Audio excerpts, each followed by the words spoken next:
Doctor, you talk about glutathione as a detoxification process. How does it work in that respect? Well, first of all, glutathione is a phase 2 detoxification capability of the liver, and that's where most of the liver's detoxification comes from. It comes from phase 1, which is a cytochrome P450, and it's kind of like a good analogy is kind of like when you take your trash out to the garbage can, then you take it out to the street. Phase 1 is like putting your trash in your garbage can, and phase 2 is taken out to the street, because in phase 2 they combine the toxin with they conjugate it to an amino acid. And that's why glutathione conjugation is one of the most important detox measures of the liver, where it literally conjugates the toxin to the liver. Why? So that it makes it able to be excreted from the body, so that it can be water soluble or go through the bile, see. And so that's why the conjugation process. There's other process of phase 2 important, such, this is the liver.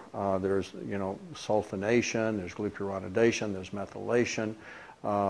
So there's other ways, but the glutathione conjugation method is the best method of detoxification. Plus, you have detoxification not only in the liver, but throughout the body.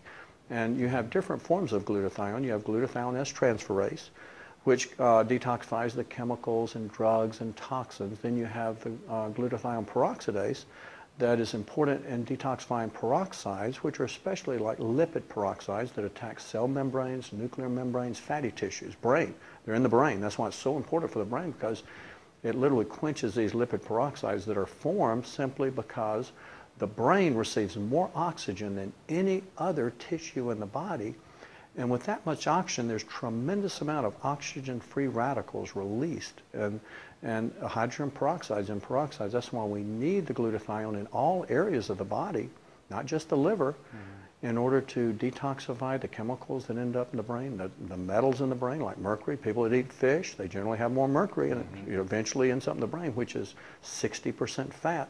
A lot of peroxidation going on. So we definitely need high levels of glutathione, especially glutathione peroxidase, which is selenium dependent. So you need a little bit of selenium in your diet too, along with it. And they put the selenium in this product too, so that you're assured you get that, so that you have not only the glutathione S-transferase, but also the glutathione peroxidase.